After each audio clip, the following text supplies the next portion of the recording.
الأستاذ الدكتور إياد رمزي، أستاذ التخدير وعلاج الألم ومشرف على عيادة علاج الألم في الجامعة الإيمان.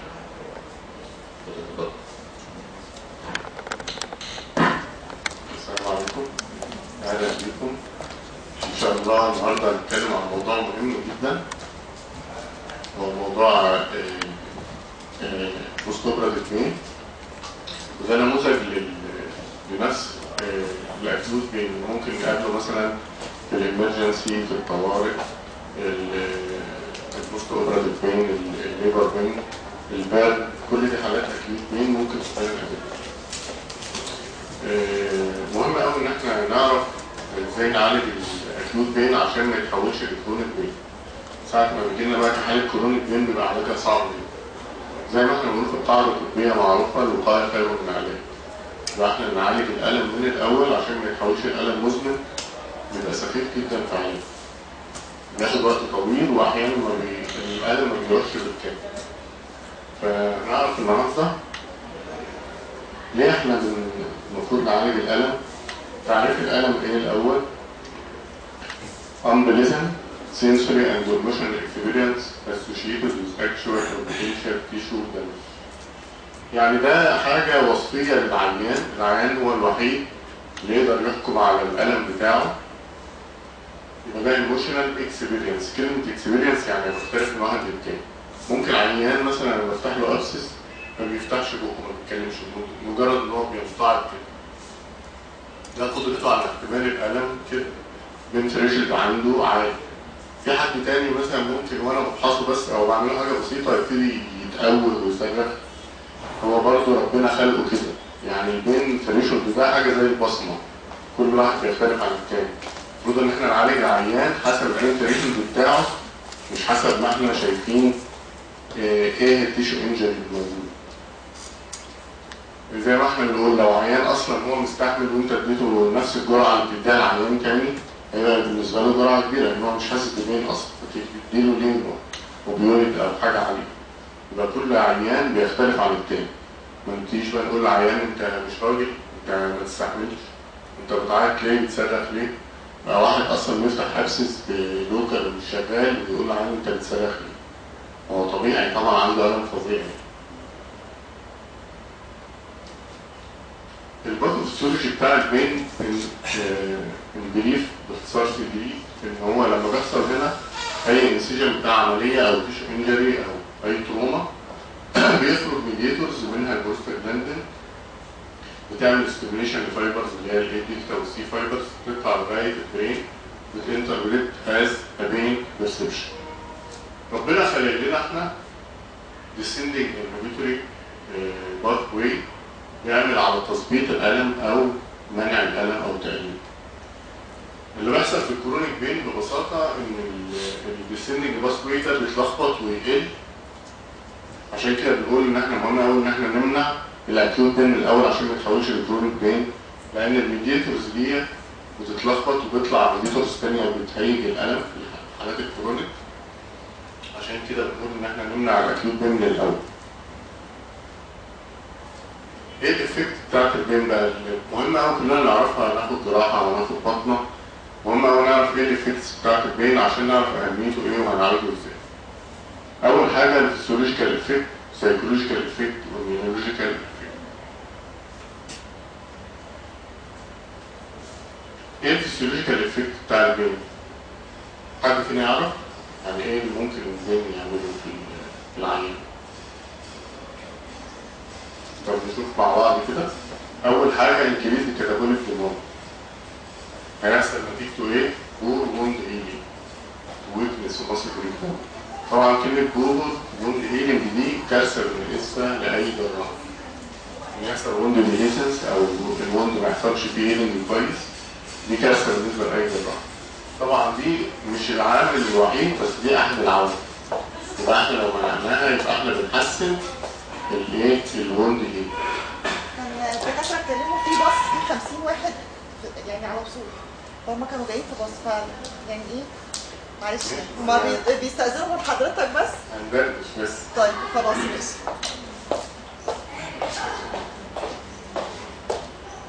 هنطول احنا بقى وننط شويه في الموضوع عشان ايه؟ عشان الباص لسه مطول.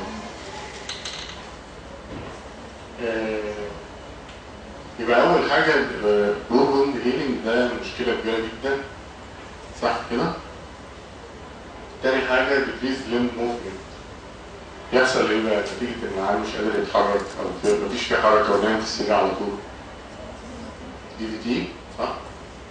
والمونري امبوليزم وتشيز فيتال، ودي شفناها بنشوفها في المستشفيات كتير في حالات الاورثوبيديك بالذات. يبقى العيان نايم في السرير وبيتألم ومش قادر يقوم من الألم، ومع أول يوم يتحرك فيه أول ما ينزل من على السرير يجيله بالمونري امبوليزم ويقبس. دي بنشوفها، دي مش جاية بيها. الريسبيراتوري افكتس ايه اللي ممكن يحصل؟ عيان عنده ابدومينال اوبريشن او عيانه عامله سيزيريان سيكشن وعندها سيفير بين، هل تفتكر انها ممكن تاخد نفس عادي زينا كده؟ اكيد النفس هيبقى شالو، لان هو كل ما تاخد نفس او كل ما العيان ياخد نفس هيحس ببين اكتر، فيخلي نفسه قليل. النفس القليل ده مش هيفتح التيرمينال الفيولاي على الاخر، دول تتقفل وتتجمع فيها سكريشن ويحصل فيها حاجه اسمها اتيلاكسيس، وده بريسبيتيتنج فاكتور للنمونيا.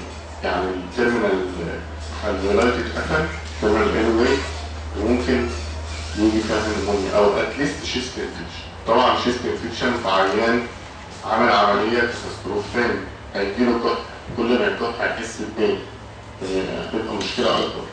ومن ناحيه ثانيه هيبقى في سورس اوف انفكشن، هو اصلا عنده وند، المفروض ان هو يبقى كلين ويخف ويلتئم كويس.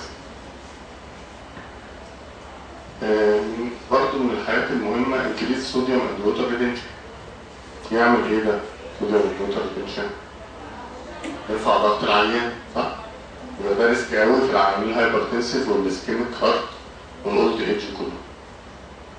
لان الناس بتخاف انها تدي للناس دي اوبيويد او تدي انالجيزيك بصفه عامه، يخافوا قوي من الاولد ايدج، وهو مش خايف من السايد افكتس. السايد افكت اخطر من السايد افكت بتاعت الاوبيويد او بتاعت الانالجيزيك. ديكريز ديكاسول انتستاينال موبيليتي، هيحصل ايه؟ مش هيبقى فيه انتستاينال ساوند. اول حاجه بيسال عليها الجراح بعد العمليات ايه؟ يسمع السماعه يشوف الانتستاينال ساوند ولا لا، صح؟ يقوم يسمع العيان ان هو يبتدي ياخد اورال، يقوم العيان يخرج من المستشفى بدري، يقوم يقل كل الكوميونيكيشن. يعني برضه لو في بين هيقل الانتستاينال موبيليتي وممكن يحصل الياس. هيتاخر الاورال انتيك وهتاخر ديسشارج في الماوس. تاكيكارديا اند elevated blood pressure، دي ريسك في مين؟ العيانين اللي هم الاولد ايج، صح؟ العيانين الكاردياك كل دول ريسك جدا ان يحصل ايه؟ هايبرتنشن او تاكيكارديا. سايكولوجيكال افكتس اوف بين، ولو ان دي يعني المفروض انها تحترم في مصر. السلايد دي ساعات بمشيها لما بقول لك في المستشفى عندنا بقول لهم انا مش هتكلم في السلايد دي دلوقتي، يعني لغايه ما الامور تتظبط عندنا.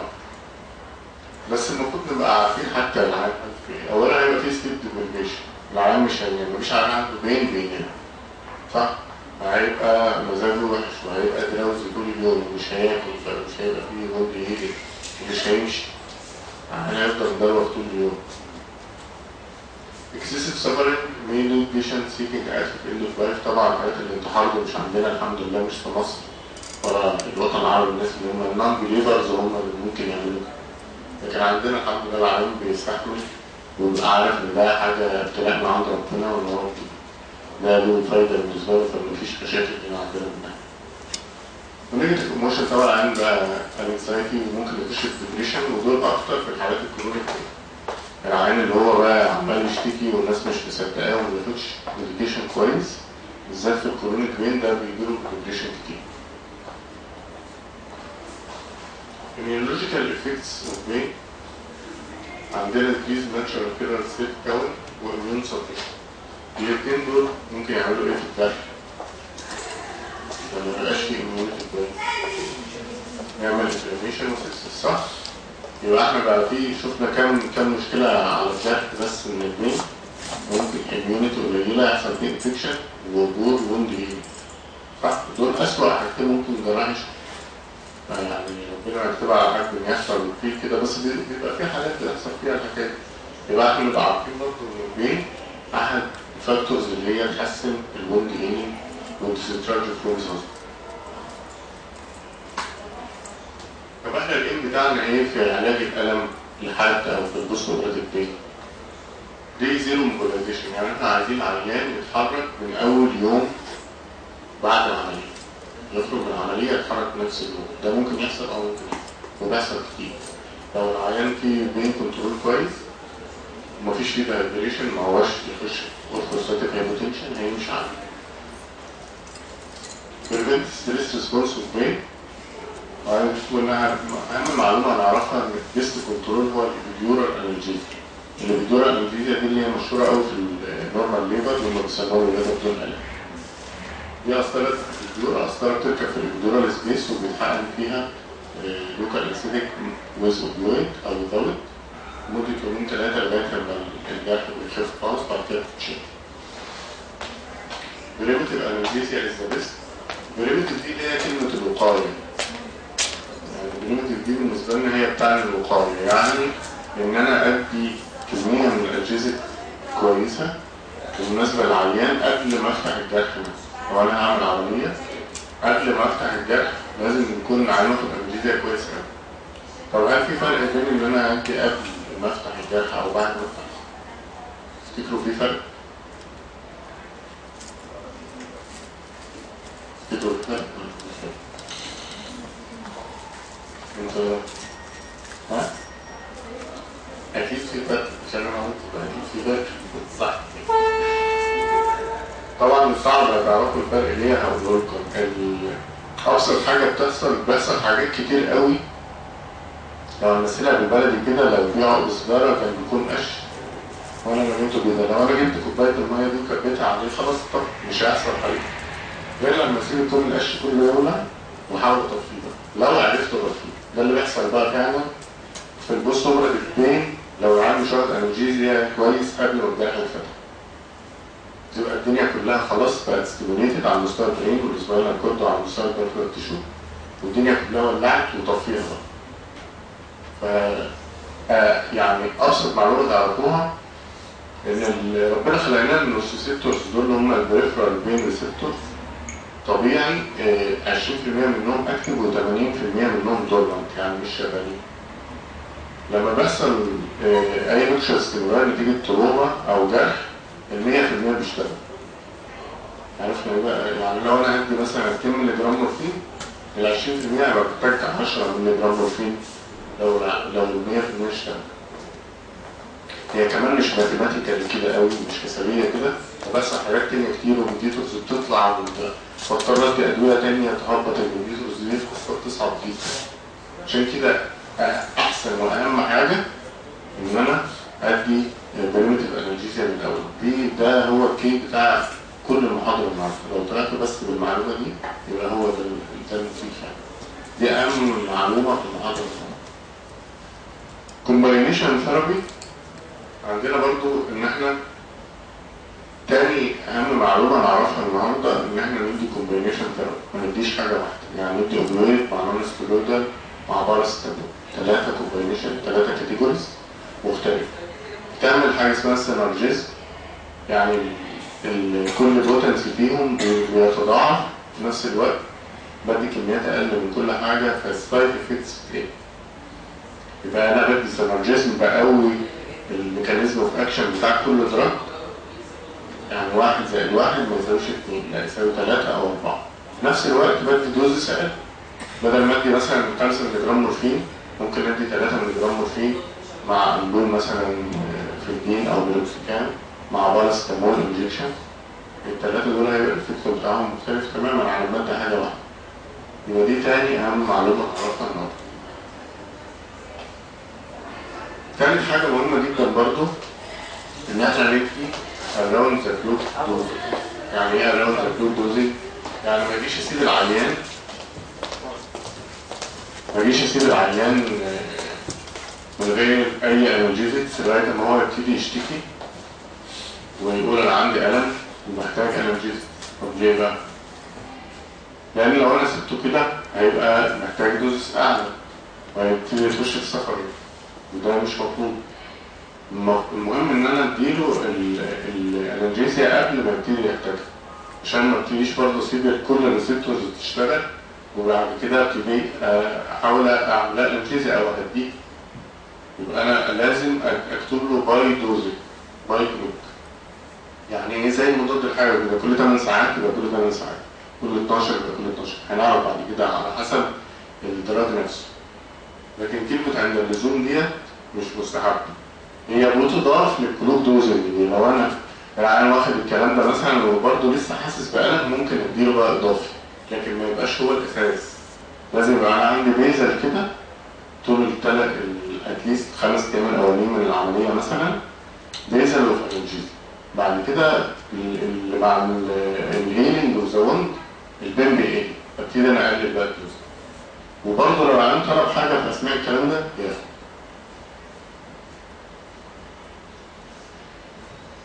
طب ندي حاجه شورت اكتنج ولا لونج اكتنج؟ هو المفروض ان احنا ندي لونج اكتنج. ليه بقى؟ لو انا اديت حاجه شورت اكتنج زي البولفين مثلا اللي كل الناس بتستخدمه والفولتارين، هتلاقي ان العيان مثلا ده الجزئيه دي اللي العيان يحس فيها بين، هنا بين فري، هنا يبتدي يخش في توكسيستي من اي دراج بقى انا بديه وات ايفر يعني. هنا السيرم كونسنتريشن بتاع البين فري. لو انا اديت حاجه شورت اكتنج التايم اهو، العيان اشتكى من الم او انا مديله، يبتدي ايه؟ يبقى بين فري. بعد ساعه بالظبط يقوم نازل كيك اوف، يقوم يحس ببين تاني، اقوم مديله يقوم ما يوصلش للبين فري، يبتدي يشتكي، اديله جرعه ثانيه تخش في التوكسيسيتي، وهكذا بقى. لا العكس بقى، لو انا اديت حاجه لونج اكتنج، العيان لما يشتكي هياخد اول جرعه هتوصل لستيدي ستيت، تبدا ممكن 12 ساعه او 24 او 18 حسب الدواء اللي هنقولهم دلوقتي.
الحمد لله على السلامة للمجموعة اللي كانت في الطريق. ومعلش احنا ابتدينا بقى نيجوا لان احنا مرتبطين بالمواعيد، وفي دكتور تاني بيحب يشتغل في محاضرته في الميعاد بالظبط. فاحنا كنا قلنا جزئيتين بس، الجزئية بتاعت الفيكتور دي اتكلمنا عن انواع الانالجيزيك، لونج اكتنج وشورت اكتنج. هنبتدي من هنا، لو في وقت ان شاء الله نشرح الجزء اللي جاي. في حاجة؟ هنقول اهو كل حاجة بتاعي. كنا بنقول بقى ندي حاجة شورت اكتنج ولا لونج اكتنج بوست اوفرتيف. لو ادينا حاجة شورت اكتنج قلنا ده الجزء اللي بيبقى فيه فين، ده سيرم كونسنتريشن وده التايم. ده لو العيان كده هيبقى حاسس بمين، كده بين فري، كده ممكن يخش في التوكسيسيتي. لو انا اديت حاجة شورت اكتنج، يعني اول ما يشتكي هديله حقنة اورفين مثلا او فولتارين، حاجة شورت اكتنج، هتطلع يبقى السيرم كونسنتريشن تعمل بين فري. بعد كده بعد ساعة بالظبط تنزل، العيان يحس ببين تاني. بعد كده اديله جرعة تانية ما توصلش برضه للليفل اللي انا عايزه، العيان يبقى حاسس ببين، اديله جرعة تانية تخش في التوكسيسيتي، وبعد ساعة تنزل، وهكذا نفضل فلكتويتنج كده طول فترة البوست. بالعكس بقى، لو انا اديت حاجة لونج اكتنج، هي اول ما اديله حاجة لونج اكتنج هتوصل في السيرم كونسنتريشن لستيدي ستيت بسرعة، وتفضل طول فيها سواء 12 ساعة أو 18 ساعة أو الحاجات اللي هي كل 24. وقبل ما ينزل على السيرم ليفل بتاع البين 3 أديله الجرعة الثانية يقوم يفضل ماشي في البين 3 زون ده، يوم العين يفضل ما عندوش ألم. يبقى أنا أدي حاجة لون أكتن ما أديش حاجة شورت أكتن. لو جينا نشوف معظم الحاجات اللي هي الشائعة في الاستخدام، عندنا الأسبرين مثلا التهاب بتاعه ربع ساعة، الاندوميسيسين فيها 6 ساعات، الإيبوبروفين والكيتوبروفين لو خدنا بالنا أكثر الحاجات استخداما الكيتوبروفين والإيبوبروفين التهاب بتاعهم ساعتين وده ساعة ونص، ودي حاجة فيري شورت أكتنج ما تنفعش عنده ستوبراتيف أو حاجة في أكيوت بين، لأن بعد ساعة بالظبط هيبتدي يشتكي تاني واضطر أديله جرعة. فالدكتور كان بيسأل قد إيه بقى حاجة لونج أكتنج زي إيه؟ ده عائلة البيروكسيكان كلها اللي هي الفلدين والبيروكسين دي تهاب 38 ساعة، فالمفروض تاخد وانس بالدين. أو إن أنا أدي حاجة كيتوبروفين زي كيتوجين اس ار مثلا، أي فورموليشن اس ار دي سستيند ريليف طويلة المدى، لكن ما اديش حاجة شورت أكتنج زي ما بيحصل للأسف معظم الناس بتكتب أولفين وحاجات كده. طبعا دي مش سيوتر ولا عنده ستوبراتيف هيفضل عنده بين 5 أيام، ومحتاج ادي حاجة طويلة المفعول كل ما العين ما يبتديش كل شوية يشتكي واديله تاني. طب ايه الخطة بقى بتاعتنا دي؟ كل ده ملخص الجزء اللي هيكون عندنا تريتمنت اوف اورال بين يا اما فارماكولوجيكال يا اما ديليفري تكنيك. فارماكولوجيكال يا اما باراسيتامول ده نون ستيرويدال يا اوبيويد. الديليفري تكنيكس ده حاجه اسمها بيشنت كنترول انستيزيا او الفيديورال انستيزيا اللي هي مشهوره قوي كبين سليبر اللي بيقولوا عليها البين سليبر او الوضع بدون الم، والبريفرال نيرف بلوك. الفارماكولوجيكال تريتمنت عندنا 3 مين كاتيجوريز هم دول اساس العلاج بتاع الاكيوت بين والكورونيك بين كده، اللي هم الباراسيتامول والنون ستيرويدال والاوبيويد.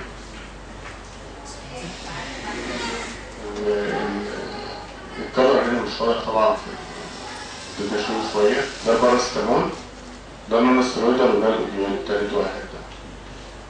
الباراسيتامول تقريبا ملوش بريكوشن خالص الا في حالات التيرمينال هيباتيك سيل فيلير، اللي هو العميل ابتدى يخش في كوما ده ما ياخدش باراسيتامول، غير كده ياخد باراسيتامول.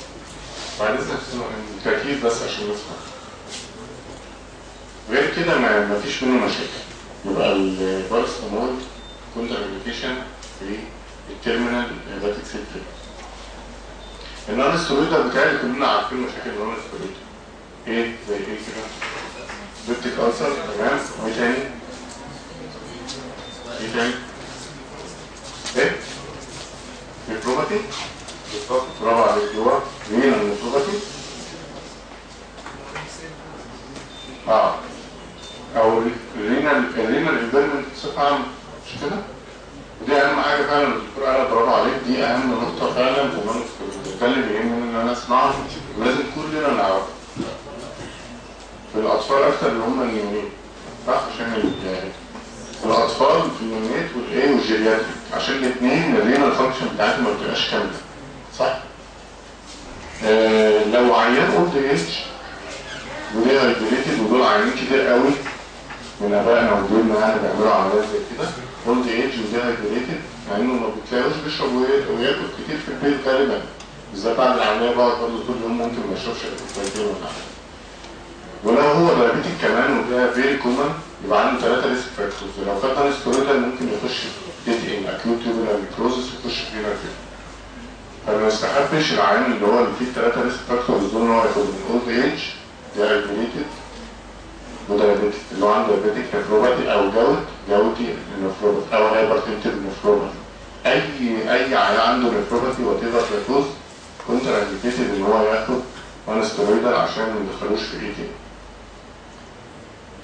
يبقى دي اهم معلومه نعرفها. البيبتيك ألسر كلنا عارفينها طبعا، ودي حاجه انا ما بخافش منها، هي طبعا ممكن تجيب بليدنج بس على الاقل الاستمك ده يعني مانيفست، بيبقى العيان لو حس بألم او حرقان هيوقف العلاج، لكن بالنسبه للكيس الكدني مفيش مانيفستيشن، يعني مش هيشتكي ان هو جنبه بيوجعه فقر، لا مش هيحصل. هو هتلاقي الكدني فانكشن ابتدت تدريجيت فجأة وانت مش عارف ايه. بالنسبة للأوبيويد الكونتر انديكيشن الوحيد فيها تقريبا السيفير ايردرليبيشن، هنقلل الدوز بس برضه مش ممنوعة، والانفنت اقل من 3 شهور. دول بس ناخد فيهم بريكوشن.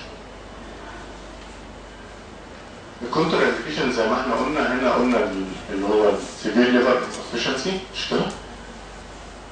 النون ستيرويدال قلنا البيبتيك ألسر والرينال انسفشنسي والليفر انسفشنسي برضه ليه؟ عشان هيزود البليدنج، هو اصلا عنده العيان الهيباتيك ده عنده ريسك اوف بليدنج، فده هيزود البليدنج برضه مش مستحب.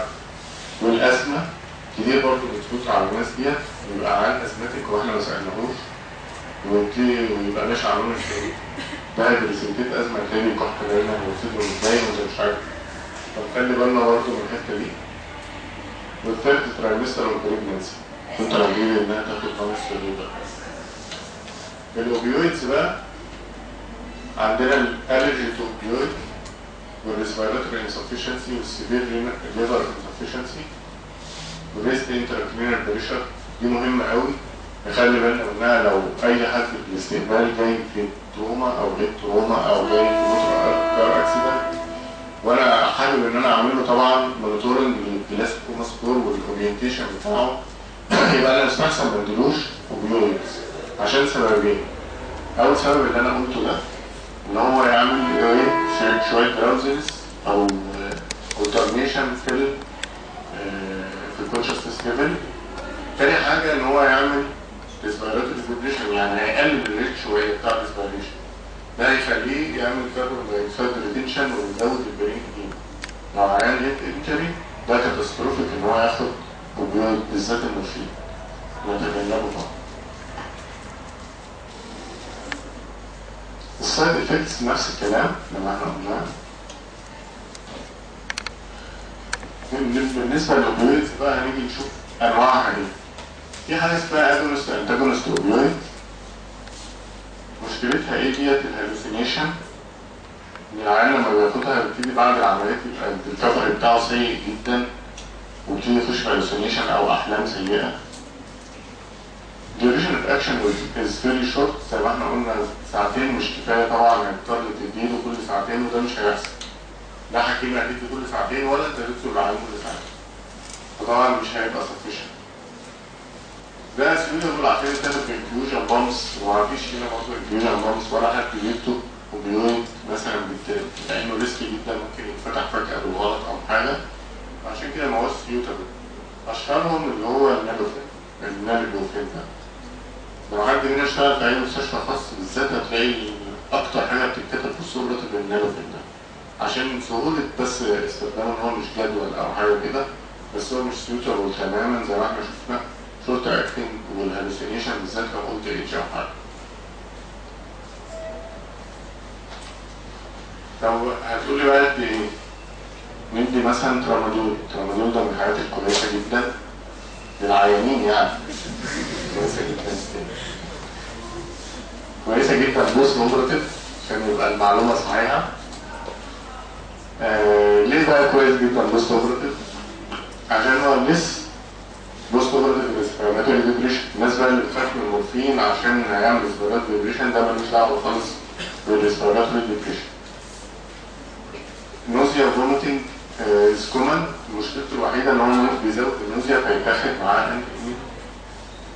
في ميزه كمان ان هو سسبشن في ريدكشن بوست اوبراتيف شيفرنج. احيانا كتير عيانين بيطلعوا هايبوثيرميك من العمليات وتلاقي عندهم شيفرنج، فده بيضيع الشيفرنج برضه.